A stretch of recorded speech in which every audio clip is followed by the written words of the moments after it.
open. Sinabi niya, Lord, break me. Sabihin mo yun sa katabi, Lord, break me. Lord, break me. Ibe-break ba natin yung Lord? Si Lord ba yung ibe-break natin, mga kapatid? Hindi po. Ano ibe-break natin? Sarili. Uy, bakit? Nakita niyo na yung topic? Nakita niyo yung topic? Ano ba yung nakita niyo sa picture? Break Lord, break me. Marami tayong bagay na kailangan i-break sa ating buhay. Amen. Amen? Amen. Amen po? Kaya ang pag-uusapan po natin ngayon ay yung broken. Amen? Yung broken, kaya sabi niya, Lord, break me. Ang pag-uusapan po natin ngayon ay yung broken. Kapag sinabing basag o sira, kung basag o sira na yung isang bagay, di ba po, lalong-lalo na po, sino po dito yung naguhugas ng mga pinggan? Ay, marami. Nakita niyo yung picture? Marami na kayong binasag, no? Ilang pinggan na ba yung nabasag niyo? Marami. Dumami ba? Dumami. Marami nabasag. Amen? Kaya kapag sinabi po kasing basag o sira na yung isang bagay, syempre po, pag yung nabasag na, ano ba yung ginagawa natin?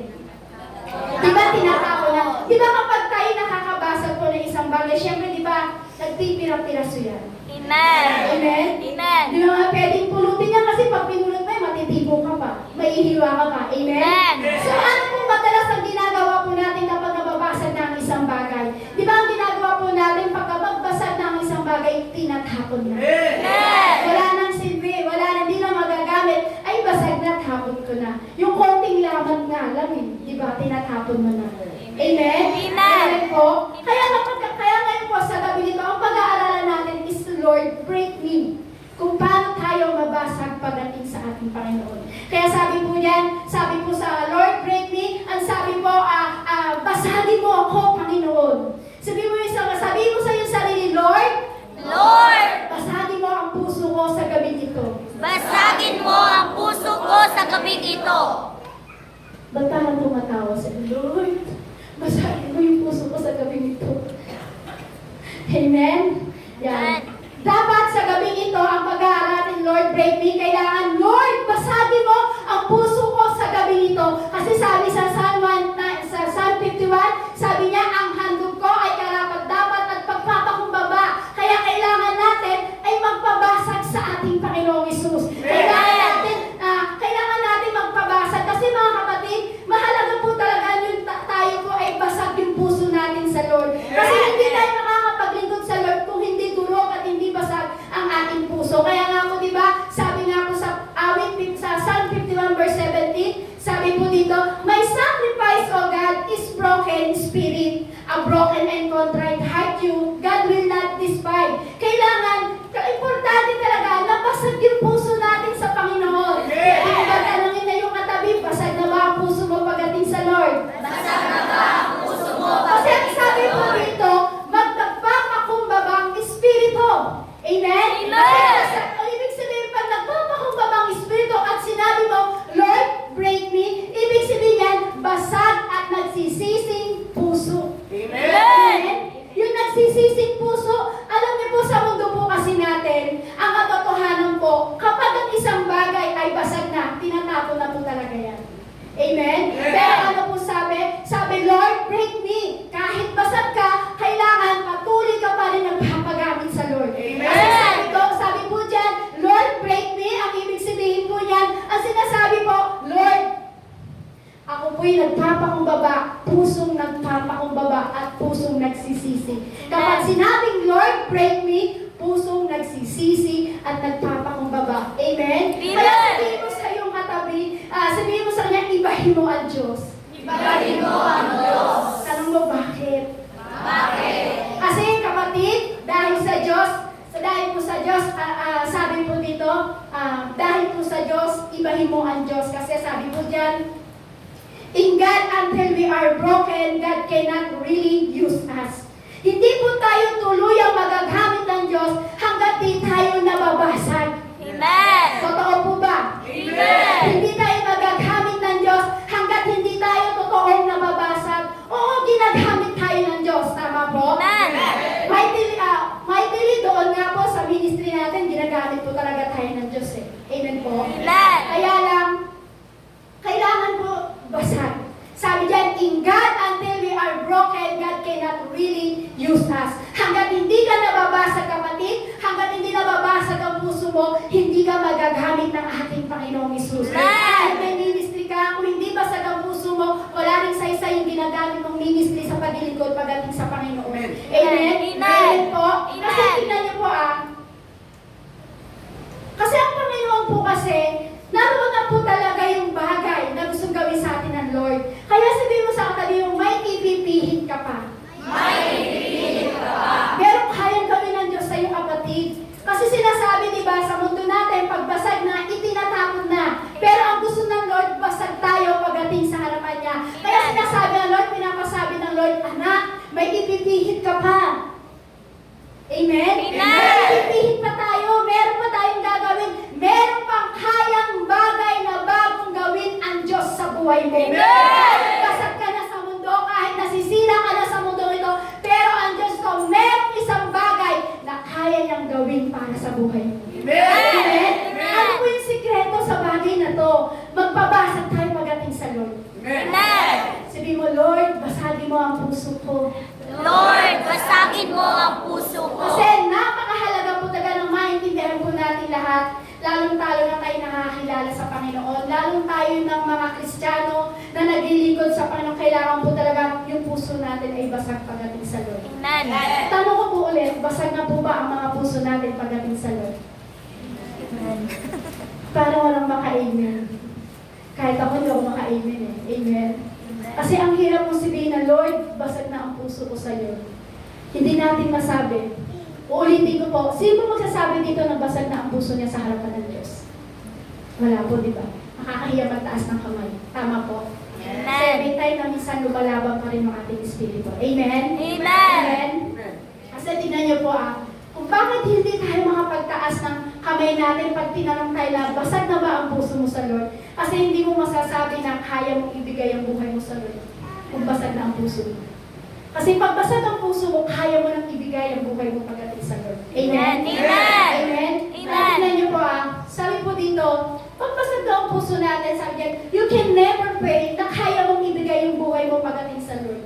Ibig sabihin niyan, pag basag na ang puso mo, kaya mo nang ibigay sa Lord. Pero ang tanong, basag na po ba talaga ang puso natin pagdating sa harapan ng Diyos? Hindi po, di ba? Kasi bakit po? Kasi ang pride lagi po nandyan. Ang Amen. pride laging nandyan, laging nakadikit sa atin yan, laging nakabuntot sa atin yung pride na yan. Amen po? Amen. Yung pride na yan, laging nandyan. Kaya magsinungaling sa mga bagay na nararamdaman natin. Kapag sinabi po kasi mga kapatid na kaya mong ibigay yung buhay mo pagdating sa Panginoon, ibig sabihin niya, basag ka na. Ibig sabihin niyang basag na ang puso mo pagdating sa Lord. Kaya nga po tinatanong ko kanina, sino po dito magsasabi na basag na ang puso niya pagdating sa Lord? Kasi sabi po doon, masasabi mo na mahal mo ang Diyos, masasabi mo na basag na ang puso mo sa harapan ng Diyos, pag kaya mo nang ibigay ang buhay mo pagdating sa Lord. Amen. Tama po ba? Amen. Tama po ba? Amen. Kaya lang, alam niyo po mga kapatid, yung pride na yan yung bagay na kung bakit hindi natin nababasag ang ating puso pagdating sa Lord. Kasi dapat number 1, mawawala yung pride. Amen? Kasi pag hindi nawala yung pride na yan, hindi mababasag yung puso natin. Ano ba yung pride? Fried rice? Fried egg? Fried chicken? Binabasa na ako sa Facebook Ewan ko nakita niyo yun. Sabi, 15 pesos fried rice. Kaya lang ang nakalagay sa kanya is ayun nga po yung spelling ng fried, P-R-I-D-E. Sabi po doon, parang hirap naman lulukin niya. Ang hirap yata lulukin niya kasi nakalagay, kaysa dapat F, diba? Pero nakalagay P-R-I-D-E. Kaya sabi niya, parang hirap bumili ng fried rice kasi habang nilulunok mo yan, parang feeling mo ang fried mo. Kaya sabi doon, di na ako bibili ng fried rice yan. Pinatawa ko lang kayo kasi di ba tayo nagsisimula ko lang tayo, seryoso na po kayo. Alabitin niyo yung katabi. Di ba? Gising. Amen? Yan, dapat number 1, mawawala ang pride sa atin. Bakit? Kasi yung pride, yan ang espiritu ng isang tao. Amen. Sabihin sa iyong katabi, ang pride, kapatid, Ang pride, kapatid. yan ang pinakalason Yan ang pinakalason sa espiritu mo. sa espiritu mo. Tanong mo kung naintindihan niya. Naintindihan mo. Lalo na sa mga Kristiyano, pinakalason sa espiritu ng Kristiyano ang pride. Amen. Kaya hindi mo masasabing basag na ang puso mo kapag hindi pa tayo nawawala ang pride sa puso natin. Amen. Totoo lang, lahat naman po tayo may yabang sa katawan. Eh. Ako may yabang ako sa katawan. Sino po dito ang amin na may yabang sa katawan? Lahat po tayo, di ba? Kasi lahat tayo may pride. Amen? Amen po? Pero bilang isang Kristiyano, para mawala yung pride na yun, dapat basag ang puso natin. Amen. Kasi yung pride na yun, yun din po yung naghahalagay sa atin sa sin. Yung number one na pride at number one na pagkakasala, yun yung naghahalagay sa atin sa sin. Amen. Amen? Amen. Kaya kailangan wala ka ng pride. Kasi pag wala ka ng pride, basag na ang puso mo, hindi ka na makakagawa ng pagkakasala pagdating sa Panginoon. Alam niyo po kung bakit? Kasi yung pride na yan, yun yung naging kasalanan ni Satanas eh. Kung bakit dahil sa pride na yan, itinapon si Satan sa impyerno.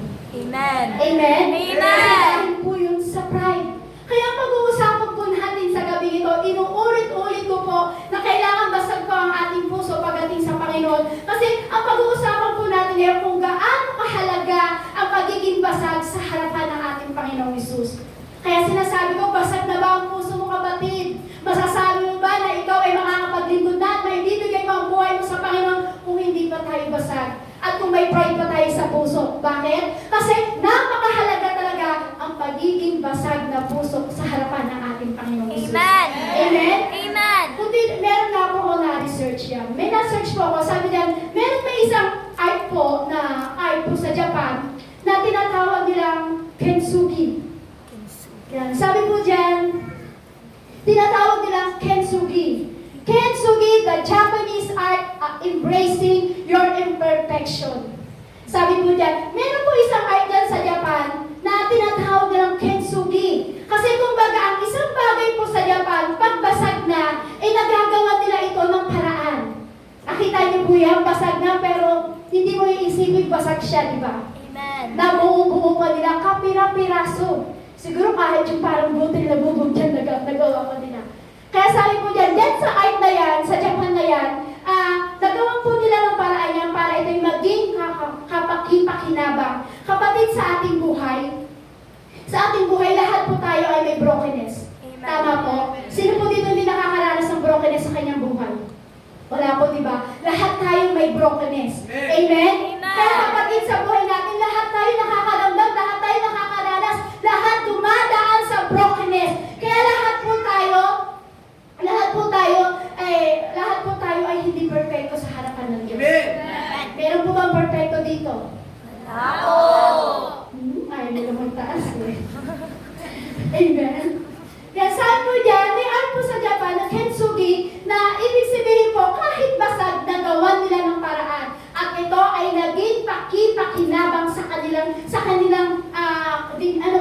ano po yan eh, tawag po doon yung parang pinupuntahan pa yan eh, para basta naging art po sa kanila yan eh. Museum. Naging pa sa museum po nila. Kung titingnan nyo isang bagay, basag na yan. Pero nandun pa sa museum nila at yan ay pinupuntahan pa. Amen? Kasi napakahalaga talaga na kahit basag ka, makikita mo, mabubuo ka. Amen. Amen.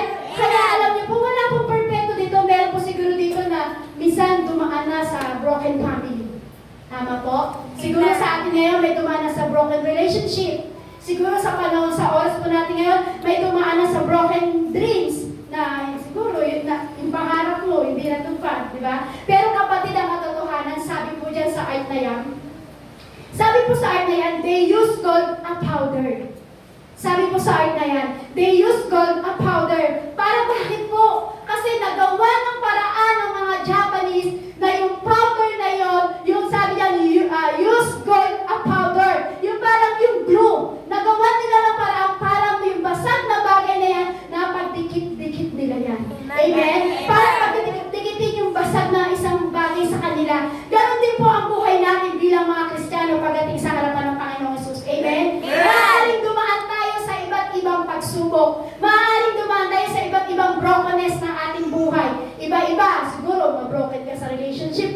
Sabi ko nga, may broken family, broken dreams, broken sa love life mo. Marami siguro dito.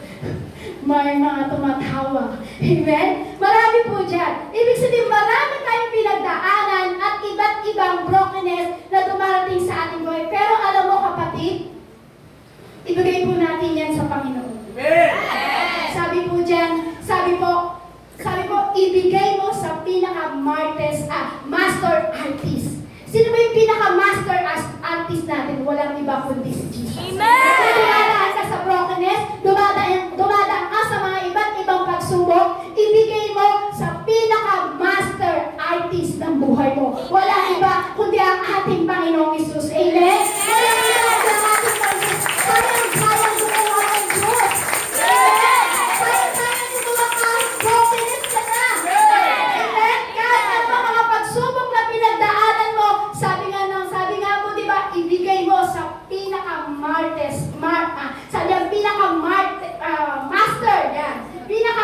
master artist ng buhay mo. Walang iba kundi ang ating Panginoong Hesus. Amen?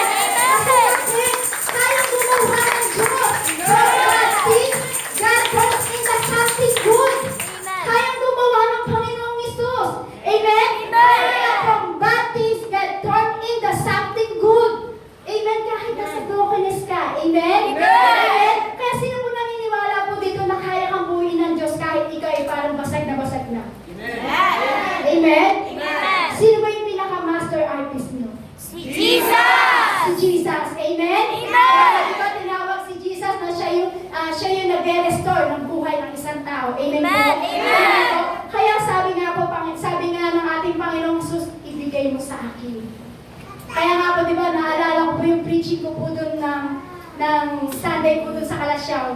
Sabi, ibigay mo sa kamay ng Diyos. Amen? Amen. Ibigay mo daw sa kamay ng Diyos kasi kailangan ibigay natin sa Lord. Kasi pag hindi mo binigay sa Lord, hindi ka talaga makakagawa ng bagay pagdating sa Panginoon. Amen. Amen po? Amen. Amen? Amen. Yan. Ang pinaka-master artist po natin, walang iba si Jesus. Kahit sira ka na, kahit basag ka na, pero ang Lord, bubuuin ka pa rin niya. Amen. Amen. Kayang gumawa ng bagong testimony ng Diyos sa buhay mo, kapatid. Amen. Amen. Amen. Naniniwala kayo na kayang gumawa ng bagong testimony ng Diyos sa buhay mo? Amen. Kaya lang, walang nagtitestimony. Maraming bagay na ginawa ang Diyos sa iyo para ipagpasalamat mo sa harapan, para i-testimony kung gaano kapangyarihan at kumikilos ang Diyos sa buhay mo. Kaya lang, minsan masakit sa Lord. Binigyan ka ng bagong testimony sa buhay mo, hindi mo kaya ng pagsigawan sa harapan. Amen? Alam niyo po, itong mga tinuturo ko po, ito yung bagong testimony sa aking buhay na kailangan talaga basag tayo pagdating sa Lord. Kasi tingnan niyo po dati, yung unang picture, ganyan ka. Durug-durug ka, basag-basag ka. Dati parang ganito ang buhay natin. Pero yung pangalawang picture na yan, ngayon, ganito yung buhay natin pagdating sa Panginoon. Amen? Amen. Amen po? Amen. Dati, kung makikita mo ang buhay mo parang ganyan, basag-basag, durog-durog, dahil sa bakit? Sa maraming brokenness na dumaan sa buhay mo. Pero nang ikaw ay lumapit at ibinigay mo sa kamay ng Diyos, at siya yung naging master artist mo, yan ang nangyari sa iyo. Amen. Binuo ka ulit ng Diyos. Amen? Amen. Amen? Binuo ka ulit ng Diyos. Amen. Pero ngayon, ang buhay po natin sa panahon po natin ngayon, ano po ba ang sikreto para maging buo po tayo sa harapan ng ating Panginoong Hesus? Sabi po nandito sa ating pag-aaralan, sabi po dyan, dati ang buhay mo ay parang durog, brokenness, puro pasakit, puro karamdaman, puro kahirapan, o iba't ibang brokenness. Pero pagdating sa Panginoon, dahil nakakilala ka sa Lord, binuo ka. Dahil brokenness ka na binuo ka kasi bakit? Ano po ang sikreto? Ito po ang sikreto. Give it in the hands of God.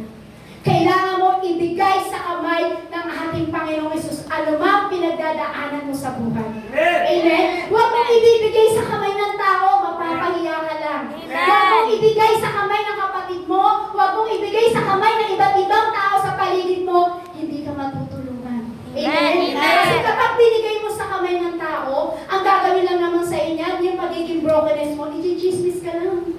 Imamarites ka lang. Amen? Pagkakawanan ka lang. Tama po? Amen. the hands of God. Kailangan ibigay mo ang pagiging brokenness mo pagdating sa harapan ng Diyos. Huwag mong ibigay sa kapwa-tao mo. Huwag mong ibigay sa kapatid mo, sa nanay mo, o sino man taong nasa paligid mo. Kasi ang mangyayari, imamarites ka lang. Pagtatawanan ka lang. Amen? Kasi sasabihin niya, tignan mo siya, Kristiyano siya, pero nasisira yung pamilya niya. Imamarites ka lang, kapatid.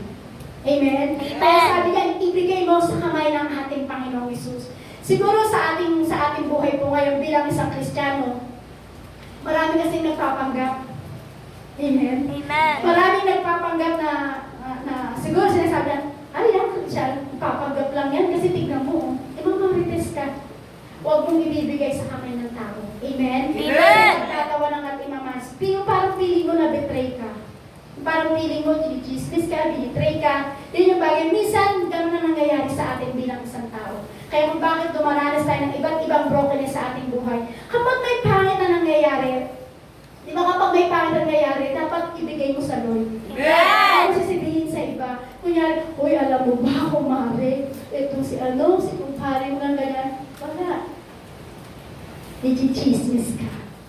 Amen? Amen. Kaya sa tingin natin, kung may mga bagay na doon nangyayari sa atin, huwag mong isipin na malayo ang Diyos sa kanila. Huwag mong isipin na malayo ang Diyos sa buhay mo. Amen. Amen? Amen. Amen? Sabi diyan, ibigay mo sa kamay ng ating Panginoong Hesus. Amen. Yung parang sa piling mo na, pag binigay mo sa Lord, alam mo na parang safe ka.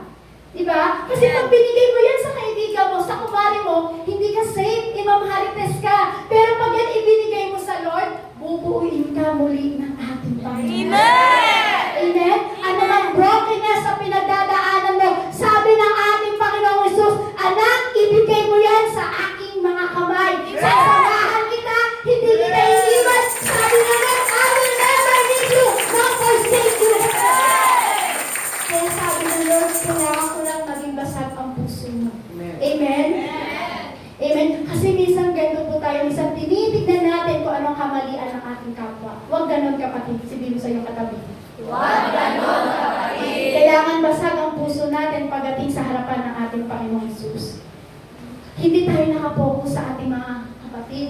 Kasi minsan ganun tayo, feeling natin righteousness na tayo eh.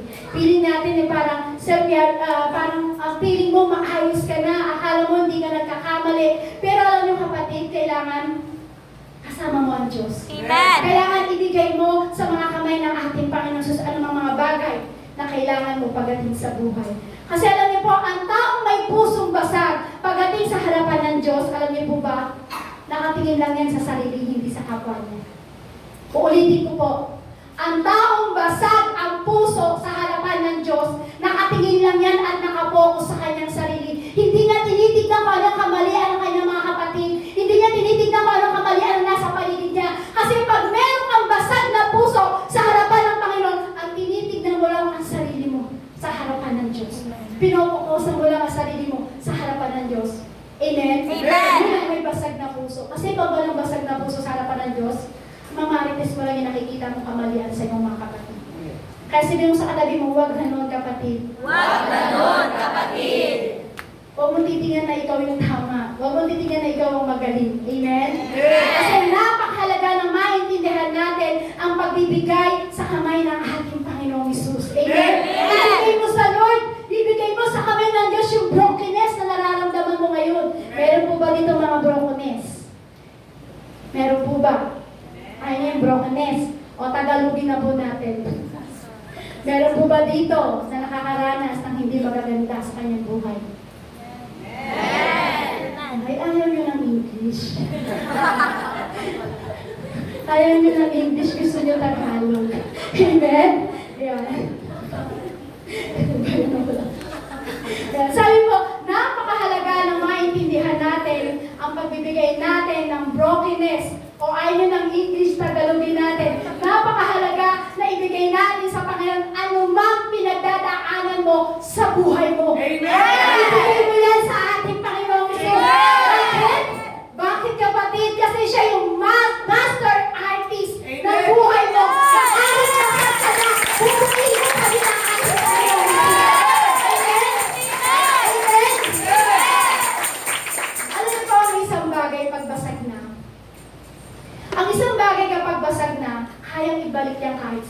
Amen? Amen.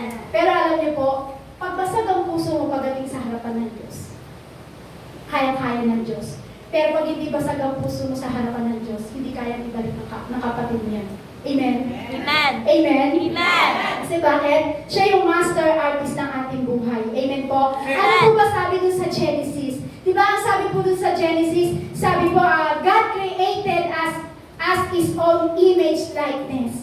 Ibig sabihin, tayo nilikha ng ating Panginoong Jesús na kawangis niya. Amen. Tama po ba? Amen. Nakabasa po ba sa Genesis niyon? Amen. Amen? Kinreate tayo ni Yahweh sa ating buhay. Kaya kung bakit kayang ayusin ni Yahweh yung mga bagay-bagay na nasira sa buhay mo. Bakit? Siya yung nag-create sa atin eh. Amen? Kaya sabi niya, God created us His own image likeness. Tinulad tayo sa kawangis ng ating Panginoon. Amen. Ng ating Diyos Ama. Kaya ibig sabihin, dahil tayo kinreated niya, kaya niya buuin anumang bagay na nabasag at nasira sa buhay mo. Amen? Amen? Kinreate ka ng Diyos eh. Naniniwala ka na nilikha ka ng Diyos? Amen. Sino naglikha sa atin? Alien ba? Hindi po. Ibig sabihin niya si Yahweh ang nag-create sa atin. Kaya anumang bagay na nabasag sa buhay mo, anumang brokenness na nangyari sa buhay mo, kaya kang muling buuin ng ating Panginoon Jesus. Sabi na ibigay mo sa kamay ko, anak. Ibigay mo sa anak ko, anak. Amen? Siya lang po ang kayang makapag-ayos po niyon. Amen po? Amen. Hindi kayang ayusin ng kaibigan mo kung ano man yung pagiging brokenness mo. Amen. Hindi kayang ayusin ng asawa mo kung ano may pagiging brokenness mo. Hindi kayang ayusin ng magulang mo, ng kapatid mo, ng mga nasa paligid mo kung ano may pagiging brokenness mo. Walang iba makakapag-ayos niyan, walang iba kundi ang ating Panginoon. Amen. Amen? Amen? Amen. Sister, kahit po ba nandito si Pastor na siya na may mag-guide sa aming espiritu? Sister, kahit nandito po ba si Pastor na mag-guide sa aming espiritu, ang Pastor po, ginaguide po tayo. Pero alam niyo po, sabi po dyan, ibigay mo sa Diyos. Ibigay mo sa kamay ng ating Panginoong Jesús ang pagiging brokenness po natin lahat. Amen? Amen? Kasi, opo, nandito si Pastor para i-guide tayo sa espiritu. Pero hindi kaya ni Pastor na ayusin tayo. Hindi kaya ni Pastor na ang ibig ko po sabihin na kailangan malinaw to kasi baka mamaya sabihin niya. Nilinawin ko, uunti-untiin natin yan. Nandito po si Pastor, nag-guide sa atin. Siya yung binibigay ng Diyos sa atin para mag-guide sa espiritu natin. Pero ang ibig ko po sabihin, kapag hindi basag ang puso mo sa harapan ng Diyos, kahit i-guide ni Pastor ang espiritu mo, hindi ka pa rin magbubuo sa harapan ng ating Amen. Diyos. Amen. Malinaw po ba? Amen. Nakakala niyo po, sinisira ko si Pastor. Malinaw po. Ulitin ko po. Sino si Pastor sa buhay po natin? O, tingnan nyo, hindi nyo na alam. Sino po si Pastor sa buhay natin? Nag-guide sa Espiritu na siya yung ginagamit instrumento ng ating Panginoong Hesus. Amen? Pero ang ibig ko sabihin, kahit i-guide ka ng i-guide ni Pastor ang Espiritu mo, pero kapag hindi basag ang puso mo sa harapan ng Diyos, hindi ka magiging maayos sa harapan. Amen? Malinaw po. Pero baka may magsabi dito, ay si Pastor, hindi mo na ako kaya nga ni Pastor eh. Kaya nililinaw ko po yun. Amen? Malinaw po ba sa pandinig nyo? Ulitin ko po. Ay, hindi nyo po naintindihan. Kaya ulitin ko. Yan. Ibig sabihin si Pastor, nag-guide sa atin ibinigay ng Diyos. Kaya lang, kailangan, every time na tayo ginagay ni Pastor sa Espiritu, kailangan basag ang puso natin pagdating sa harapan ng Diyos. Kaya sabi, ibigay mo sa aking mga kamay, anak. Amen? Amen? Kasi hindi naman kayang ayusin ni Pastor kung ano may pagkakasira ng brokenness mo sa buhay. Amen? Walang iba kundi ang naglikha sa atin. Walang iba kundi ang ating amang Diyos na nasa langit. Amen. po? Amen. Kaya sabi niyan, ibigay mo sa aking mga kamay, anak. Amen? Kasi siya na yung makakapagbuo. Siya na yung makakapag-ayos ng buhay po natin. Tama po? Amen. Marami dyan po kasi broken-hearted. Hindi talaga maayos ang pastor yan. broken-hearted ka. Amen? Pero na lang pag nakinig ka at ibinigay mo ang buhay mo pagdating sa ating Panginoong Jesus. Amen? Sa Diyos po natin ibigay anumang bagay na nandito po sa ating buhay. Kung ano may pagiging brokenness mo, kailangan ibigay po natin yung pagdating sa ating Panginoong Jesus. Kasi nga po, di ba, ang Diyos kailangan siya yung ating pagkatiwalaan kasi siya yung naglikha sa'yo. Dahil siya yung naglikha sa'yo, siya yung nag-create sa'yo, ang gusto naman ng Lord, inuhulma ka naman. Amen? Kaya sabi po dyan, sabi po, yet, you Lord are your Father, we are the clay, you are the potter, we are all the work of your hands. Sabi po dyan, sabi po sa Isaiah chapter 64 verse 8 po, ibig sabihin, nilikha ka ng Diyos, kaya karapat dapat din, anumang bagay na nasira sa'yo, anumang naging brokenness mo, ang Diyos ang maghuhulma pa rin sa'yo. Amen! Nakita niyo po yung clay na yan? Diba? Yung clay na yan, parang tayo yan. Tayo yung hinuhulma, tayo yung sinishape, tayo yung binubuo. Yung kamay na yan sa hinuhulma na yan, walang iba kundi ang kamay ng ating Panginoon. Amen. Siya yung ating Diyos na nagbubuo po sa atin. Kaya kailangan magpahulma tayo pagdating sa Lord. Kasi kapatid, siya ang ating palayok. Tayo yung palayok at tayo ang hinuhulma ng ating Panginoong Jesus. Amen. Amen. Amen. Sino dito gusto ang magpahulma sa harapan ng ating Panginoong Jesus?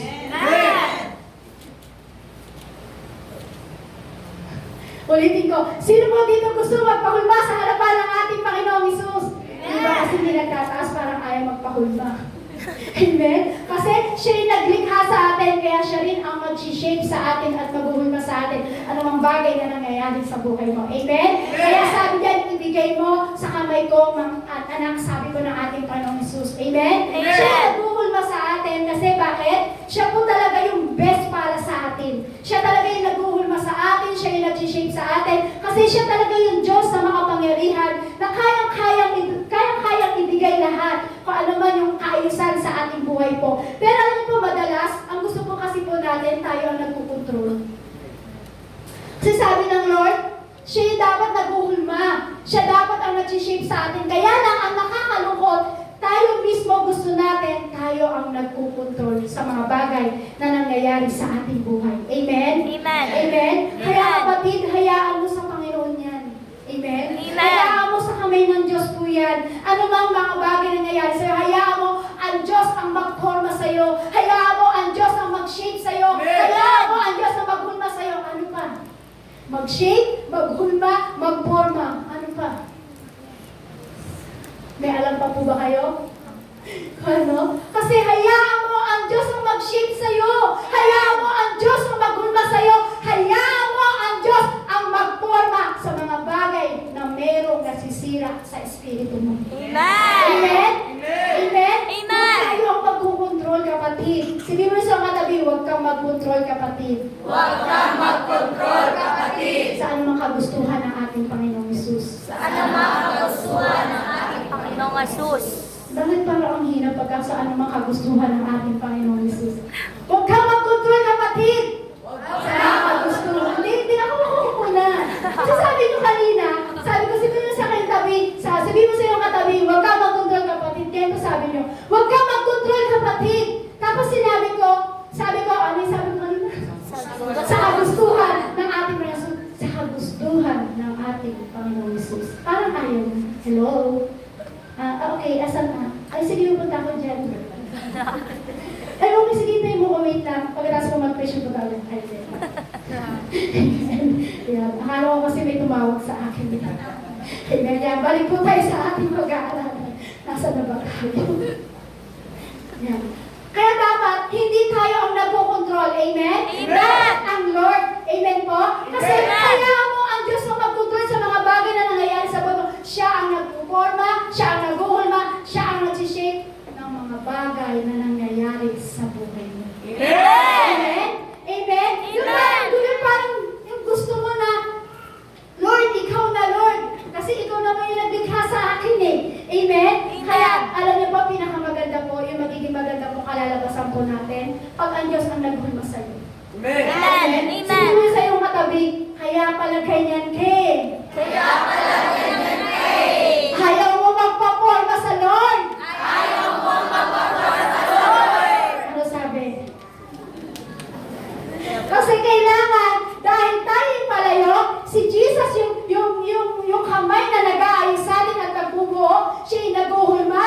nag-shape, siya yung nagpoporma. Kaya lang ayaw natin. Tayo yung nagkukontrol sa sarili. Kaya ngayon ano nangyari? Ang pangit ang kinalabasan. Kaya sabi mo sa'yo katabi, kaya pala kapatid ganyan ka eh. Ayaw mo magpa-shape sa pastor. Ayaw mo magpa-shape sa Diyos. Ayaw mo magpasip sa Diyos. Kaya ang pangit. Kaya ang pangit ng kinalabasan. Ayaw mo kasi magpa-forma sa Lord. Ayaw mo kasi magpa-shape sa Lord. Kaya ngayon, ang pangit ng kinalabasan, naging brokenness. Amen? Amen po? Kaya hayaan po natin ang Diyos ang humulma sa atin, kapatid. Amen. Sa anong paraan po? Paano po ba tayo hulmahin ang ating Panginoon Jesus? Gagamit ang Diyos ng mga bagay na sustanses sa buhay mo. Gagamit ang Diyos sa mga bagay na problema na dumarating sa buhay mo. Gagamit ang Diyos sa mga bagay na sitwasyon na nangyayari sa buhay mo. Bakit? Kasi pag nagpahulma ka sa Lord, nagpaporma ka sa Lord, nagpa-shape ka sa Lord, alam niyo po ba, ano mang problema na sitwasyon na ibinibigay ng Diyos sa atin, pero ang Diyos na pinapakontrol mo sa nangyayari sa espiritu mo, maganda ang kalalabasan. Pero pag ikaw ang kumontrol sa mga bagay na nangyayari sa buhay mo, ang pangit na kalalabasan, kapatid. Amen. Amen. Nagamit ang Diyos. Kaya yung sinasabi niya, ba yan? Naglilingkod naman ako sa Lord. Ba't puro problema na lang yung nararanasan ko, kapatid? Ginagamit ng Diyos siyang para ma-shape ka. Amen. Ginagamit ng Diyos siyang para ma-forma ka. Amen. Ginagamit ng Diyos siyang para yung mga bagay na naging brokenness mo, aayusin ng ating Panginoong Isus. Amen. Sabi ko nga po, gagamit ang Diyos sa mga sitwasyon ng problema, sa mga bagay na pinagdadaanan mo, anumang pagiging brokenness mo. Bakit? Pag ang Diyos ang ibinigay mo ang iyong brokenness sa kanyang kamay, at ikaw ay nagpahulma, nagpa-shape, nagpa-forma sa Panginoon, alam niyo po ba, maganda ang kalalabasan. Amen? Amen? Minsan nga ang Diyos gagamit pa ng napakakulit na mga tao. Naranasan niyo po ba yun? Amen. Yung gagamit talaga ang Diyos ang sitwasyon, nabibigyan ka ang kulit-kulit naman ng tao to, nakakaasar naman.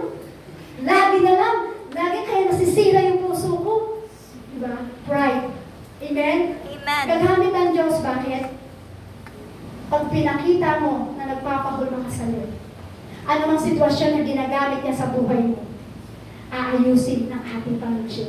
Yan yung ginagamit niya para mahulma ka ng todo pagdating sa Kanya. Amen. Amen? Amen. Amen? Amen. Amen po? Amen. Kahit may makukulit na tao sa harapan mo, magpapashape ka pa rin ba sa Lord? Amen. Ka pa rin sa Lord? Katabi mo, kaaway mo, magpapashape ka pa rin ba sa Lord? Kahit ba yung katabi mo, iniirap-irapan ka at inaasaran mo, ayaw na ayaw mo, kung himuhi ka na, magpapashape ka pa rin ba sa Lord? Sino po dito magkakagalit dyan? Meron po ba? Wala. Amen? Ibig sabihin lahat, magpa-shape tayo sa Lord. Meron po bang hindi nagkakaasaran dyan? Parang tahimik sila. Ayaw mag-gusto. Amen? Ibig sabihin meron. Tahimik kayo lahat eh. Amen? Kasi naalala ko po doon, sabi po ng preaching ko po doon sa Kalasyaw, sabi, tanggalin mo lahat yung galit. Kasi sino may kagalit?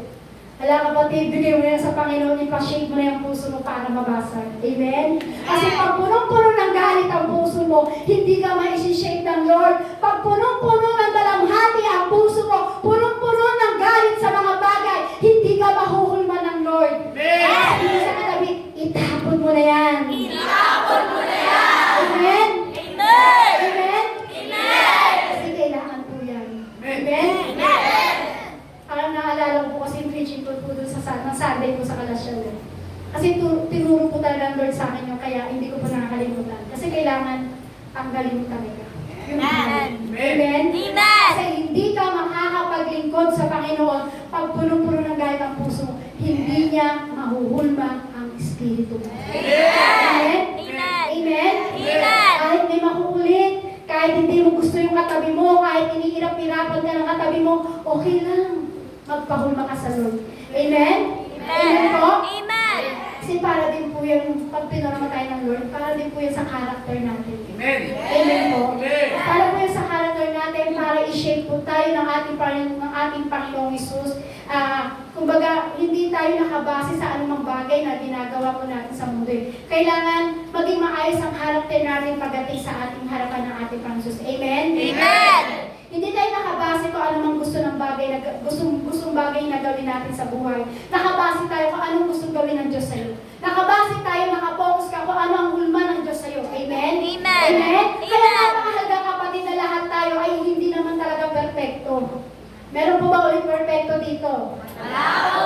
Perfecta. Si Bekto. Wala po, di ba? Amen? Pero alam niyo po, sa mga bagay na hindi natin perfection pagdating sa harapan ng Diyos, gumagawa pa rin po ang Diyos ng napakagandang bagay sa ating buhay. Amen. Sa kabila ng hindi ka perfecto o perfection sa harapan ng Diyos, katulad na nga po, di ba, kanina doon sa Kensugi, na kaninang yung bowl na yun, di ba, doon sa imperfection nila, ibig sabihin, hindi man tayo perfecto sa mga bagay na ginagawa natin sa mundo ito, pero alam niyo po ba, ang Diyos na ito, marami din po siyang bagay na pwedeng gawin sa buhay. Amen. Sa kabila ng hindi ka perfecto sa harapan ng Diyos, pero alam niyo po, ang Diyos kayang gumawa ng perfecto sa buhay mo. Amen. Naniniwala po kayo doon? Amen. Kayang gumawa ng napakaganda sa buhay mo, kapatid. Amen. Kahit hindi ka perfecto sa harapan ng Diyos, kahit malaki ang pagkukulang mo sa Panginoon, pero basag ang puso mo sa harapan ng Diyos, kayang gumawa ng napakaganda sa buhay mo. Amen? Amen po? Kaya nga po, di ba? Kung tayo ay perfecto, paano po kayo yung mga character sa Bible? Yung mga character po sa Bible, wala po naging matuwid kahit isa po sa kanila. Amen. Hindi sila naging perfecto sa harapan ni Yahweh. Kaya sino po magsasabing perfecto siya? Wala po, di ba? Amen? Kasi lahat po ng character po sa Bible ay hindi po naging matuwid sa harapan ng Diyos. Naging imperfection po sila. Amen po? Kaya sabihin mo sa katabi mo, hindi ka nag-iisa. Hindi ka nag-iisa. May kasama ka. May kasama ka. Kasi minsan sinasabi, ay, hindi na ako pwede maglingkod sa Lord, makasalanan na ako. Hindi na ako pwede maglingkod sa Lord kasi ang laki-laki ng kasalanan na gawa ko. Hindi ako pwede maglingkod sa Lord kasi puro kadrabahan ang buhay ko. Hindi ganon, kapatid. Amen? Amen. Kasi sabihin mo ulit sa katabi mo, hindi ka nag-iisa. Hindi ka nag-iisa. Kung nagbabasa ka ng Bible, makikita mo ang bawat karakter ng mga doon po sa Bible, hindi sila naging matuwid. Amen? Amen. Amen po? Amen. Hindi sila naging perfection sa harapan ng ating Panginoong Isus. Kaya alam niyo po, iba't iba ang standard na tinitignan ng Diyos po sa atin. Ang bawat isa po sa atin, iba't ibang standard. Hindi po tayo perfecto, hindi po tayo talaga na parang totally na talagang nakakagawa ka ng maayos pagdating sa ating Panginoon Isus. Amen? Amen. Maraming iba't iba na siguro sa'yo, perfect. Pero sa katabi mo o sa kapwa-tao mo, hindi perfect sa kanila. Iba't ibang standard. Amen po? Amen. Ang mahalaga, perfect tayo pagdating sa harapan ng Diyos. Amen. Kung sa tingin mo, perfect yung ginagawa mo, pero dyan sa katabi mo, hindi perfect, ang pinakamahalaga, perfect ka sa harapan ng ating Panginoon Jesus. Ano yung ba sinabing perfect? Yung basag ang puso sa harapan ng ating Amen. Amen po? Amen. Amen? Kaya napakahalaga na maintindihan natin na ano man dinadanas natin na iba't ibang brokenness sa ating buhay, dapat magpahulma tayo pagdating sa iyo. Amen po? Amen. Katulad na po yung sinabi ko kanina, di ba po, pag sa mundo, kapag basag ka, wala nang halaga. Amen? Kaya di ba sinabi ko rin po kanina sa inyo kanina, sibrihin mo, ibahin mo ang Diyos. Di ba? Kasi tingnan niyo po, ang Diyos kasi, pag basag ka, huhulmahin ka at gagamitin ka. Pero pagdating sa mundo, pag basag ka na at nasira ka na, wala ka ng saysay at itatapon ka na. Amen? Amen. Kaya alam niyo po kung anong pinakamahalaga sa Diyos, yung basagin natin yung puso natin sa Lord. Amen. Yan ang mahalaga po. Pero sa Diyos, ang gusto niya, yung may pusong basag pagdating sa harapan ng ating Diyos. Kaya sabi nga po, di ba, sa awit 57 verse 17, sabi po diyan kanina, ulitin po, sabi po, di ba, ang handog ko, O Diyos, na karapat dapat ay ang pagpapakumbaba, pusong mapagtapat. Doon po sa awit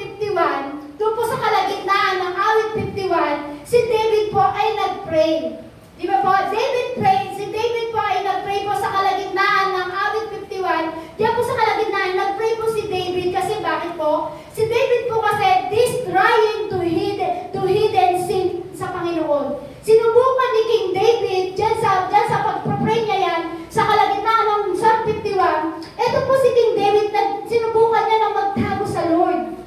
Amen? Amen. Sinubukan niya. Bakit po nagtago si King David? Yung time na siya po ay nagkasala kay Bathsheba. Amen? Amen. Kaya nga po sabi sa awit 51 verse 16, sabi po diyan, hindi mo nanais ang mga handog, di ka nakalulugod sa haing sinusunod. Amen? Kasi kahit alam niyo po, si David po, alam po ng Lord na, alam po ni King David na hindi na po nakalulugod sa Panginoon yung external offering. Alam ni King David yun, kaya sabi niya, hindi na nalulugod ang Panginoon sa mga external offering. Totoo po yun. Naniniwala po ba kayo na nalulugod pa ang Diyos sa mga external offering na ibinibigay natin sa Lord? Amen? Amen. Alam niyo po, dahil alam niyo po, kung yan po yung pag-uusapan, pagdating po sa harapan ng Panginoon, kasi, paano po ba yun? Ito si King David, doon sa kalagitnaan ng Psalm 51 na yan, nag-pray siya sa Lord at sinubukan niyang mag-hide o magtago doon sa mga kasalanan na gawa niya sa pagkakasala kay Bathsheba. Kaya lang, sabi ni King David, hindi mo na nais ang mga handog, di ka na nalulugod sa haing sinusunog. Ibig sabihin po niyan, hindi na mahalaga sa kay Yahweh yung external na offering. Kasi kung titignan po natin, yung kalagayan ni King David doon sa araw, doon sa kapanahonan nila, itong si King David, maaari siyang mag-offering ng libo-libong baka. Tama po? Amen. Libo-libong tupa, kaya din po niya mag-offering kay Yahweh po yun. Kaya lang yung bagay na yun, sabi niya, hindi na nalulugod ang Diyos. Sabi, hindi mo na nais ang mga handog na di nakalulugod sa haing sinusunog. Si King David, kaya niya magbigay ng mga libo-libong baka. Kaya niya magbigay ng libo-libong tupa para ito ihandog sa ating Panginoong Hesus. Amen? Amen. Kasi pwede niya ihandog kay Yahweh. Kasi pwede sabihin ni King David, kaya ko magbigay ng libo-libong tupa. Kaya ko mag-offering sa'yo ng libo-libong baka. Hari kaya ako. Diba? Pwede sabihin ni King David yun eh. Hari kaya ako. Kaya mo magbigay na mag-offering sa'yo ng libo-libong baka. Pero sabi mo dyan, hindi mo na nais sa mga handog na di nakalulugod sa haing sinusunog. Kasi di ba ng araw, kapag sila po ay nag-o-offering ng mga baka, mga tupa, di ba sinusunog po yan? Amen. Amen po? Amen. Amen? Pero alam niyo po, hindi na po nakalulugod sa Panginoon yung external offering po. Amen po? Amen. Kaya dapat maintindihan po natin kung ano yung sinasabi po dyan sa awit 51 verse 16. Pero sabi ni King David, balik po tayo dun sa 51:17. Sabi po dyan ni King David sa 51:17, ang handog ko, O Diyos, na karapat-dapat ay ang pagpapakumbaba at pusong mapagtapat. Sabi kanina sa 51:16, sabi po dyan, hindi na daw po kalugod-lugod sa Panginoon yung haing sinusunog. Kasi kahit magsunog ka ng magsunog ng libo-libong baka, i-offering mo sa Lord dyan, kung hindi naman may magpagpapakumbaba at puso mapagtapat sa Panginoon, walang saysay ang offering mo. Amen. Kaya ako, di ba sabi ni King David, hari ako, kaya mo magbigay ng libo-libong baka para sunugin kay Yahweh. Hari ako, kaya mo magbigay ng libo-libong tupa para mag-offering sa Diyos. Sabi ni King David, pero ano sabi sa 51 verse 17? Dahil hindi nakalulugod ang external offering sa Lord. Kasi bakit? Hindi basag ang puso natin, kapatid eh. Kaya kahit anong iahain mo sa Lord, kahit sunugin ng ating Panginoon, ang sunugin yan, kung hindi basag ang puso, hindi nakalulugod. Ano daw po ang nakalulugod? Sabi po sa 51 verse 17, ang handog ko, O Diyos, na karapat-dapat ay ang pagpapakumbaba, pusong mapagtapat. Amen. Yan po ngayon ang gusto hingiin sa atin ng ating Panginoong Hesus. Amen. Amen. Ano ba yung punto ko po dito, mga kapatid? Kapag ikaw ay may pusong nagsisisi pagdating sa harapan ng Diyos, ibig sabihin yan, yung espiritu mo ay nagsisisi. Amen. Amen? Amen. Ano po yung punto ko dito? Kapag ikaw ay may puso na nagsisisi, may espiritu ka rin nagsisisi, sa harapan ng ating Panginoon Jesus. May Espiritu ka ng pagpapakumbaba. Amen? Amen. Amen? Amen. Sa lahat, basag ang puso mo sa harapan ng ating Panginoon Jesus. Kahit magbigay ka, halimbawa, sa gabing ito, offering natin sa ating mamaya ba, hindi pa ngayon. Offering natin sa Lord. Kahit magbigay ka ng milyon-milyon pagdating sa Panginoon, pero pag hindi basag ang puso mo at wala kang pagpapakumbabat at mapagtapat na puso, walang saysay ang offering mo pagdating sa harapan ng Diyos. Amen. Amen? Amen. Amen? Amen. Kaya nga po, diba, sabi po sa Biblia, kapag ang handog mo ay magpapakumbaba at katapatan, diba, hindi pala tayong tanggihan ng Diyos.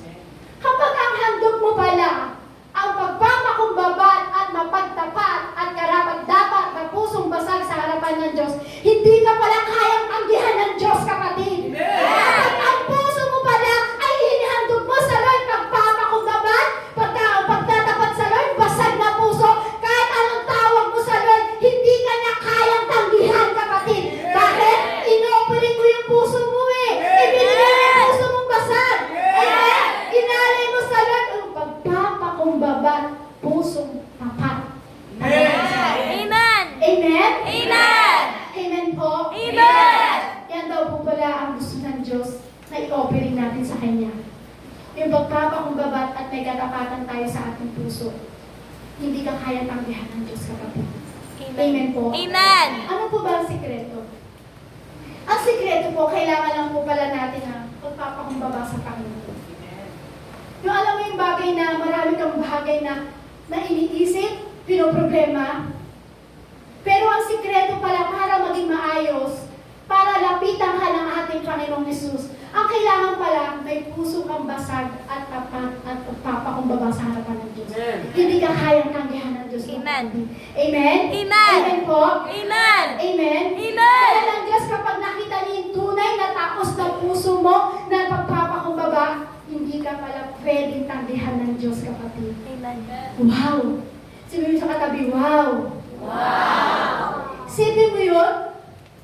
Pag nakita pala ng Diyos na taos puso ang pagpapakumbaba at katapatan mo sa Lord, hindi ka pala pwedeng tanggihan ng ating Panginoong Isus. Sister, kahit ba lumalapit naman ako sa Panginoon? Sister, kahit ba tumatawag ako sa Lord? Sister, kahit ba nagpipray ako, nag-church ako sa Panginoon? Yes, sister. Yes, mga kapatid. Kung makikita ng Lord at taos puso ang pagpapakumbaba magkatapatan pagdating sa harapan ng Diyos, hindi ka kayang tanggihan ng Diyos. Amen? Amen. Amen? Amen. Amen po? Amen. Hindi ka kayang tanggihan ng Diyos. Amen?